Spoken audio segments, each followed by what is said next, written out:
Je tiens également à préciser que j'ai contacté les présidents de la Cour d'appel, garde des Sceaux, toutes les personnes, le procureur général aussi, et ils ne donnent pas suite. À partir de cet instant, je ne parle plus que parquet de Bordeaux, je parle carrément du service judiciaire français. Le service tout entier est capable de voler et d'aller à l'encontre de toutes les lois, même quand ils en sont informés. Donc, contraire à toutes les règles et tous les articles dans lesquels il est défini, notamment l'article 40, qu'il a lieu. Quand ils ont pris la connaissance d'un crime qui est en train de se commettre, ils doivent de suite remonter l'affaire au procureur de la République. Évidemment, le procureur de la République lui-même, par Marie-Hélène de la Landelle, commet le crime. Donc bon, évidemment, c'est ce que je vous dis. C'est le service judiciaire français. On est en plein dans la dictature, elle est avérée et elle est prouvée et justifiée. Donc, je fais appel et je me pourvois en cassation. J'envoie un courrier en disant, je souhaite pourvoir en cassation contre l'arrêt rendu à la Cour d'appel de Bordeaux.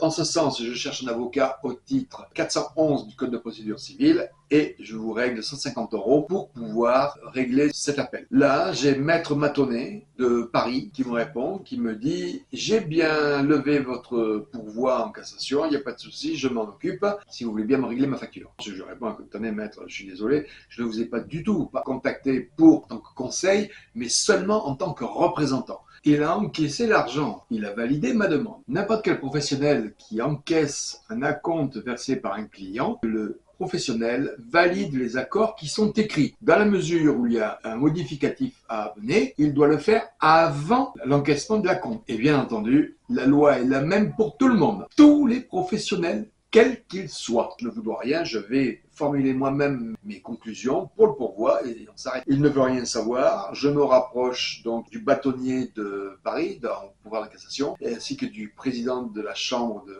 cassation, et ils ne veulent rien savoir, ils ne font rien. Ça arrivera en présentation et on me dira dossier non admis. C'est simple. C'est une escroquerie monumentale du service judiciaire, du service public, de la justice vis-à-vis de son peuple.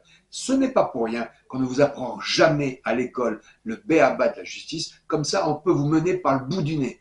Et ils font ce qu'ils veulent de vous. Vous ne connaissez rien en justice. Mais quand vous apprenez un petit peu les bases élémentaires du droit, et vous savez très bien quand est-ce que vous faites voler, eh bien là, vous ne pouvez rien faire parce que vous êtes mené. La justice française n'a plus aucune crédibilité.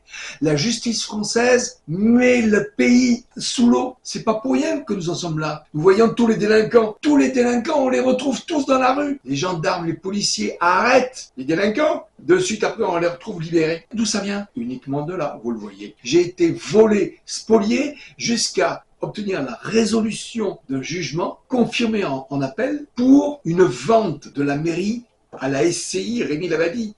Et pourtant, elle a été soldée. J'ai reçu la quittance des impôts. Et pourquoi j'en suis arrivé là à vendre? Parce qu'en fin de compte, j'avais encore une fois un juge qui était conseiller municipal au sein de la commune de Gujan-Mestras et qui faisait valoir un désir de préemption non légalisé, non contractuel. Alors je vous rappelle l'article de la Constitution qui dit bien que l'État français a la possibilité de préempter, mais les raisons de la préemption doivent être dûment justifiées, c'est bien écrit, et bien sûr, le montant doit être en rapport du préjudice.